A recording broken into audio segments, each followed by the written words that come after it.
Jéhovah, Saint, Jésus-Christ, Saint, Saint-Michel, Saint, Dieu Tout-Puissant, Saint. bénis ta parole. Amen. Au nom de Jésus-Christ. Amen. Comment gérer un désaccord? C'est le thème de cette semaine. Genèse chapitre 13, versets 5 à 12 sera notre texte de base. Lot, qui voyageait avec Abraham, Oui, avait aussi des brebis, Des des bœufs. bœufs et des tentes. oui, Et la contrée était insuffisante pour qu'ils demeurassent ensemble, oui, car leurs biens étaient si considérables qu'ils ne pouvaient demeurer ensemble. Il y eut querelle entre les bergers des troupeaux d'Abraham oui. et les bergers des troupeaux de Lot. Merci. Alléluia. Alléluia. Comment gérer un désaccord? D'abord, c'est quoi un désaccord? Un désaccord est le fait de ne pas approuver quelque chose ou ne pas donner son accord à quelqu'un. Un désaccord est une opposition, une différence ou une divergence. Les conflits et les désaccords peuvent survenir avec la famille. Les désaccords peuvent survenir au travail, entre patrons et employés, entre les amis et même entre les frères et sœurs en Christ. Un désaccord fait partie de la vie courante. Dans l'église primitive, il y avait des désaccords. Évodie et Syntyche sont deux femmes de l'église de Philippe qui ne s'attendaient pas. Mais Paul les a parlé. À deux reprises, Paul a employé le verbe exhorter pour montrer qu'il s'adresse autant à l'une qu'à l'autre. Philippiens chapitre 4, le verset 2.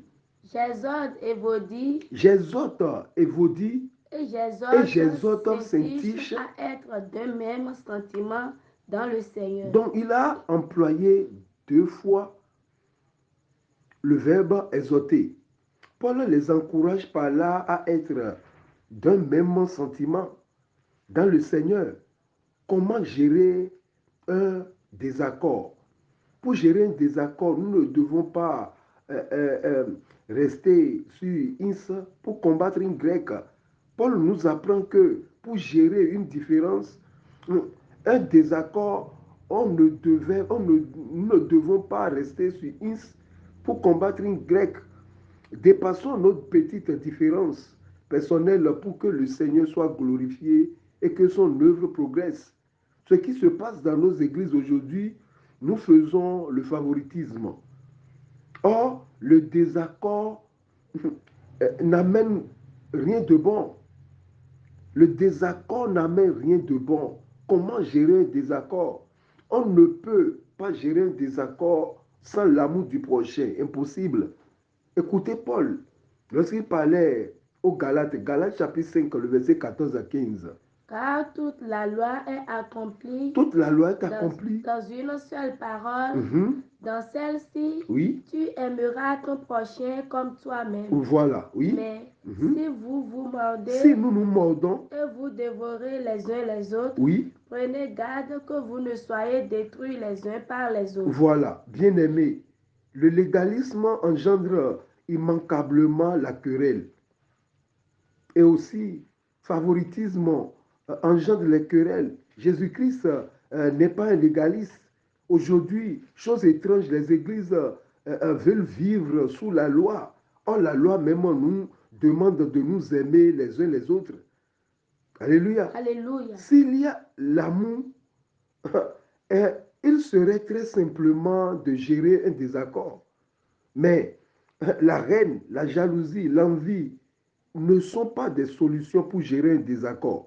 Celui qui veut gérer un désaccord ne doit pas être jaloux, ne doit pas être envieux, ne doit pas être aigri.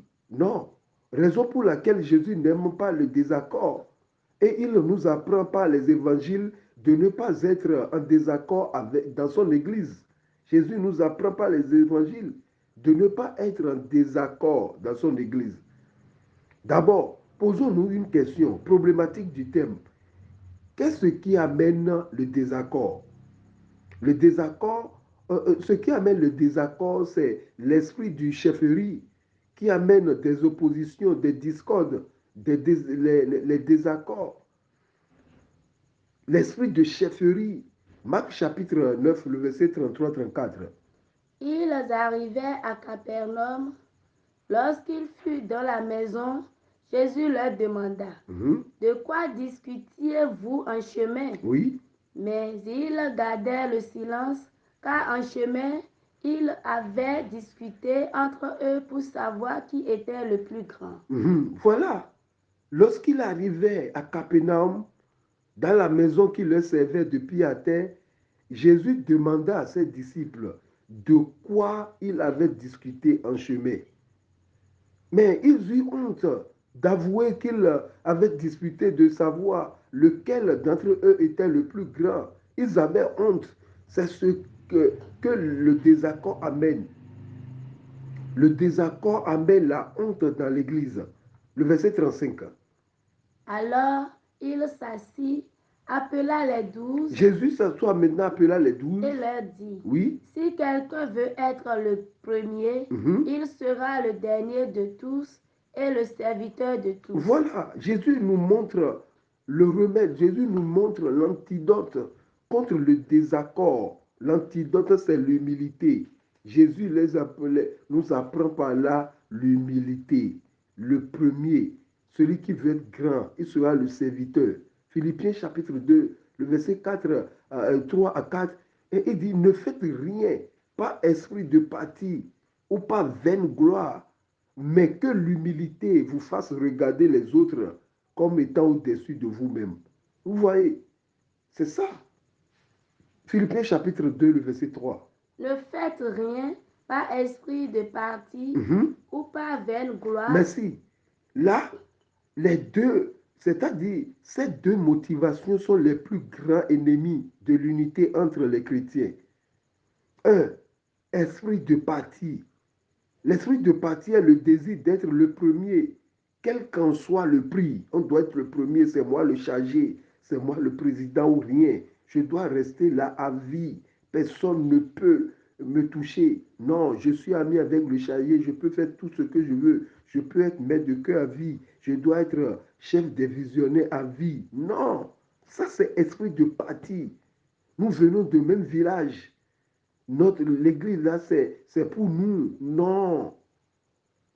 Esprit de parti est le désir d'être le premier, quel qu'en soit. Je dois être le premier. S'il le faut, je dois utiliser, je dois mettre de l'argent dedans. Deux, la vaine gloire. La vaine gloire caractérise l'orgueil ou le désir de se mettre en valeur. Les disputes et les querelles naissent là où se trouvent ces gens de personnes. La vaine gloire, c'est ça l'orgueil. Le désir de se mettre en valeur. On dépense sur le corps. On fait matu vu. C'est la vaine gloire. On se dépigmente. On porte des habits. On porte des choses extravagantes. Ça, c'est la vaine gloire. Verset 4. Le verset 4. Que chacun de vous, au lieu de considérer ses propres intérêts, considère aussi ceux des autres. C'est ça la règle d'or de la Bible. C'est ça la règle d'or de Jésus-Christ. Considère aussi ceux des autres. Comment gérer un désaccord? Celui qui veut gérer un désaccord doit reconnaître son tort, quelle qu'en soit sa position, quel qu'en soit son rang, son grade. Matthieu chapitre 5, le verset 25-26. Accorde-toi promptement avec ton adversaire, oui, pendant que tu es en chemin avec lui, de peur qu'il ne te livre au juge, oui, que le juge ne te livre à l'officier de justice, oui, et que tu ne sois mis en prison. Je te le dis en vérité, tu ne sortiras pas de là, oui, que tu n'aies payé le dernier quart. Exactement.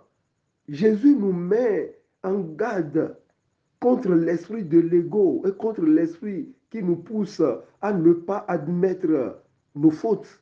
Jésus nous apprend qu'il vaut mieux s'arranger promptement avec un adversaire plutôt que de courir le risque d'être traîné devant le tribunal. Il y a un adage qui dit un mauvais arrangement vaut mieux qu'un bon procès. C'est ça, l'humilité. Au lieu de négocier en même temps, tu seras là en train de dire non, j'ai des connaissances, et arrivé là, on va t'enfermer. Quel ego! Chers frères et sœurs en Christ, le désaccord divise le corps du Christ. Quel que soit votre ministère, le désaccord vraiment détruit les ministères. Regardez Paul et Barnabas, des hommes respectés, les hommes de Dieu respectés. Regardez comment le désaccord les a divisés. Actes chapitre 15, verset 36-38 à 38. Quelques jours s'écoulèrent, Oui, après lesquels Paul dit à Barnabas, oui. retournons visiter les Retournons frères visiter les frères dont nous avons prêché, oui. dans toutes les villes Oui. où nous avons annoncé la parole du Seigneur, pour voir en quel état ils sont. Barnabas voulait emmener aussi Jean, surnommé Marc. Oui. Mais Paul jugea plus convenable de ne pas prendre avec eux celui qui les avait quittés. Merci. C'est ça, au moment de commencer son deuxième voyage missionnaire, Paul a proposé à Barnabas qu'ils aillent refaire le tour des villes où ils avaient annoncé la parole de Dieu précédemment. Mais lorsque Barnabas insista pour que son cousin, parce que Jean, on l'appelle encore Marc, c'est son cousin, de les accompagner, Paul s'opposa fortement à ce projet, car Paul se souvenait très clairement de la façon dont Marc les avait quittés depuis la Pamphylie. C'est ça maintenant, Paul a dit non, Marc n'ira pas. Mais Barnabas dit c'est mon cousin, il ira. Voilà le favoritisme dont on parle. Barnabas dit c'est mon cousin, il ira. Paul dit non, il nous avait laissé avant. Le verset 39-40. Ce dissentiment fut assez vif. Ce dissentement, ce dissentement veut dire désaccord, oui. Fut assez vif pour être cause qu'ils se séparent l'un de l'autre. Et Barnabas, prenant Marc avec lui, son cousin, s'embarqua pour l'île pour aller à l'île. Chypre. Oui, et Paul prend Silas. Choix de Silas et partit recommandé par les frères à la grâce du Seigneur. Merci. Voilà ce désaccord, cette mésentente entre Barnabas et Paul devait assez vif jusqu'à ce que ces deux serviteurs de Dieu, si respectés, se séparent l'un de l'autre. Voilà, Barnabas a pris son cousin Marc pour aller en île. Maintenant, Paul a choisi Sylvain pour aller ailleurs. Voilà ce que le désaccord amène dans le corps du Christ. Comment gérer un désaccord? Ce thème est un mal qui mine nos églises de nos jours. Pour régler un désaccord, il faut souvent en faire les premiers pas. Nous devons faire les premiers pas. Nous ne devons pas rester là pour dire, bon, il va venir. S'il est fatigué maintenant, il va venir. Non. Il n'y a pas de formule magique. On doit faire les premiers pas. Matthieu chapitre 18, le verset 15. Écoutez notre Seigneur. Si ton frère a péché, va et reprends-le entre toi et lui seul. S'il t'écoute, tu as gagné ton frère. S'il t'écoute, tu as gagné ton frère. Le Seigneur donne des instructions explicites sur la conduite à tenir par le chrétien qui a été offensé par un autre croyant. Voilà, le désaccord doit d'abord se régler en privé entre les deux intéressés. C'est ce que Jésus-Christ nous apprend. Notre Église veut dire, piétine-moi et je te dirai pardon. Piétine-moi et je te dirai pardon. Si le coupable reconnaît sa faute, le problème est résolu. Les deux frères se réconcilient, c'est fini. Malheureusement, nous ne procédons pas ainsi. Nous colportons la faute de celui qui nous a offensés et la fait s'étend comme un feu et la querelle s'enflamme. Voilà ce que nous faisons. Proverbe chapitre 20, le verset 3.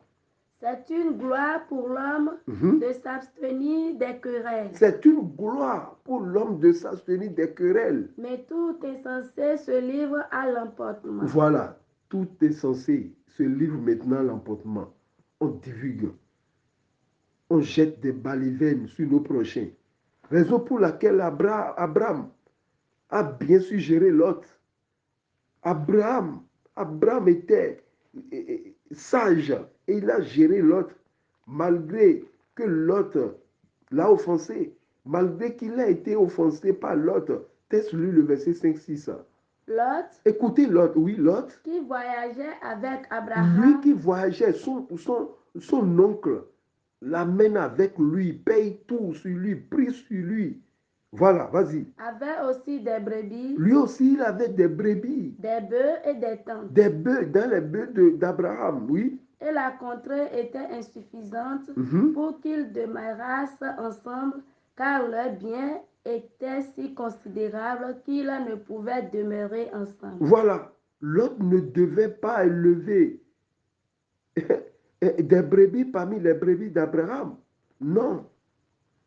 Car c'est Abraham qui a reçu l'appel et non l'autre. L'autre devrait le suivre.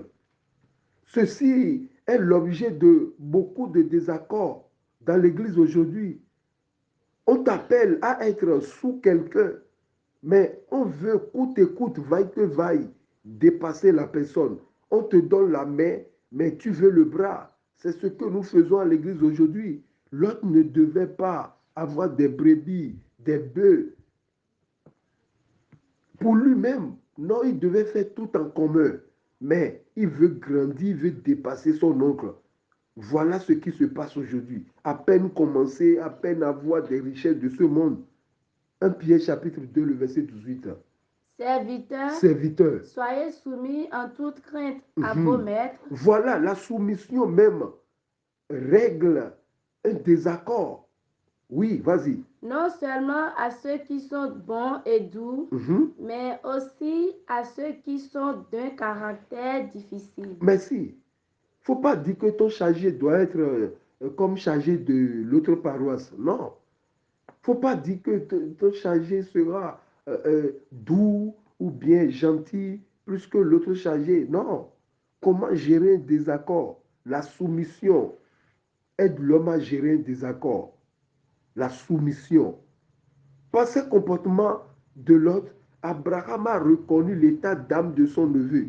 Voilà, bien-aimé, les difficultés, les épreuves sont l'occasion pour Dieu de manifester l'état des cœurs.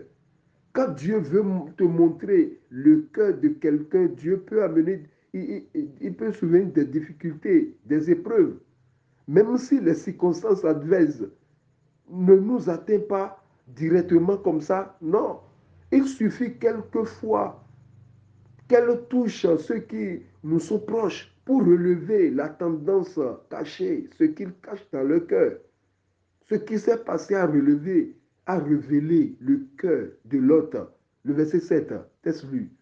Il y eut querelle entre les bergers des troupeaux d'Abraham et les bergers des troupeaux de Lot. Les Cananéens et les Phérésiens habitaient alors dans le pays. Voilà. La querelle a mené Abraham à voir dans le cœur de l'autre. C'est donc une querelle entre bergers qui met en lumière l'esprit moderne de l'autre et la noblesse de foi d'Abraham. S'il n'y avait pas cette querelle, on ne saura pas qui est l'autre. On ne saura pas qui est Abraham. Les Cananéens et les Phérésiens habitaient alors dans le pays. Pourquoi cette phrase figure dans le verset 7? Les Cananéens et les Phérésiens habitaient alors dans le pays. C'est-à-dire, il ne faut pas que les incrédules, les païens, soient témoins d'une contestation entre frères. Non. Abraham l'a pris à part mon neveu. Les païens sont parmi nous. Les incrédules sont parmi nous. Si nous, en tant que frères, même famille, nous nous battons, nous nous mordons maintenant, qu'est-ce que les païens peuvent dire de nous? C'est ça. Il ne faut pas que les incrédules soient témoins d'une contestation entre les frères.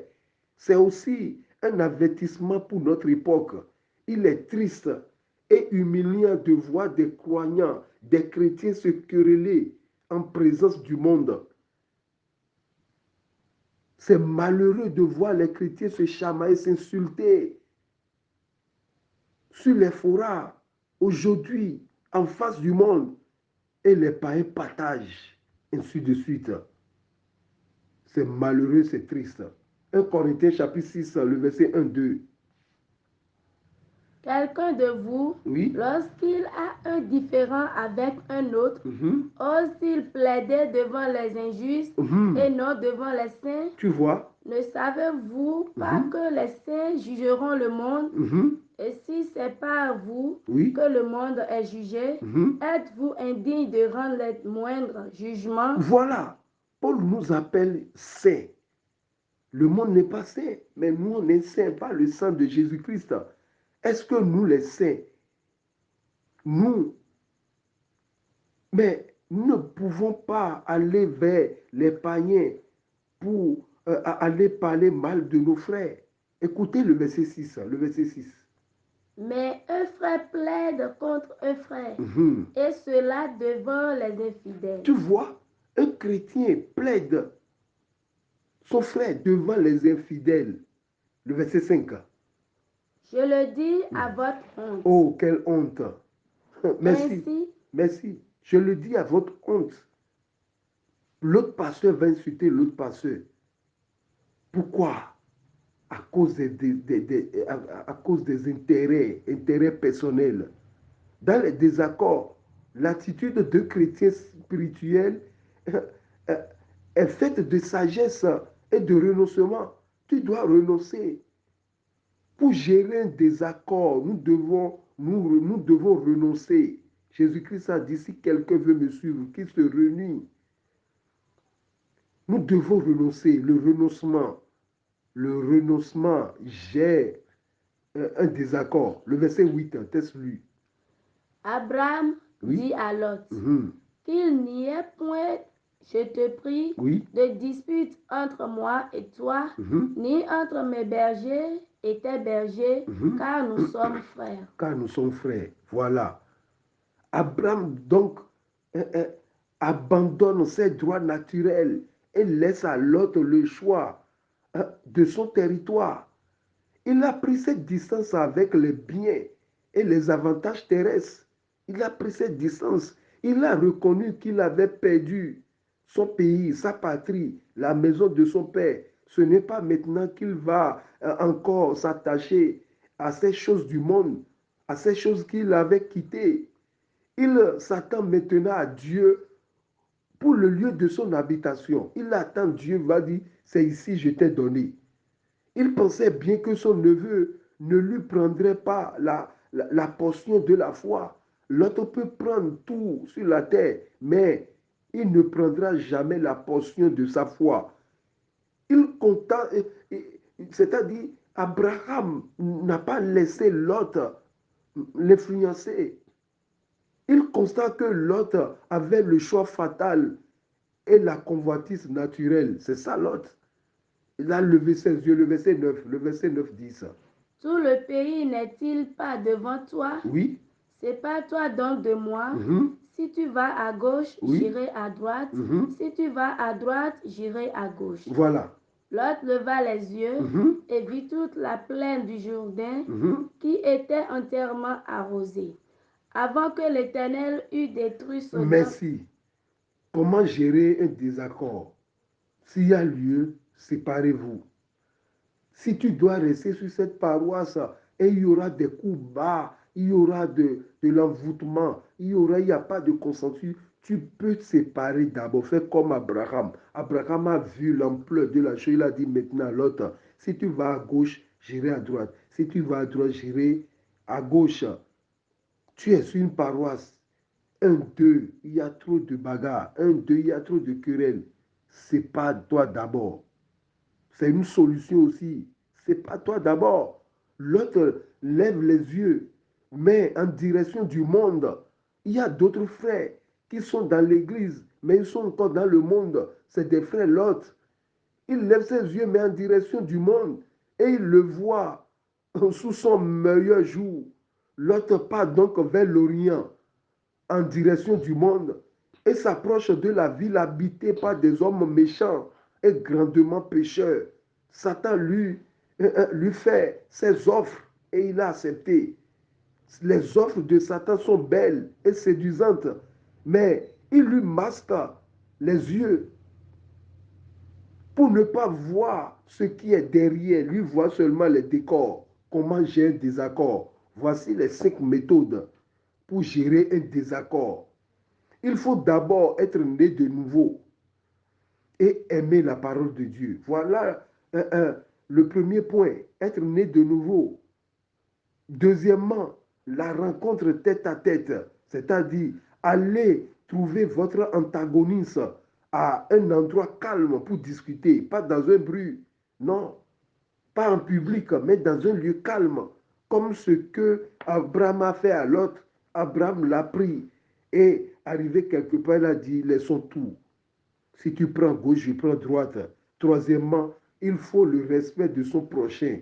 Celui qui veut gérer un désaccord, celui qui veut d'entente, ne doit pas insulter ou bien parler, tutoyer son antagoniste. Il faut le respecter. Genèse chapitre 13, le verset 8. Écoutez Abraham, oui. Abraham dit à l'autre qu'il n'y ait point, je te prie, de dispute entre moi et toi. C'est son neveu, mais il a dit encore, je te prie. Tu ne peux pas vouloir gérer un désaccord et ne pas respecter ton antagoniste.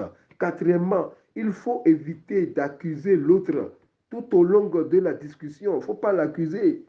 Si tu accuses l'autre, l'autre aura aussi des démangeaisons de parler, de te montrer que lui-même il connaît. Cinquièmement, décris le problème, c'est-à-dire identifie la situation.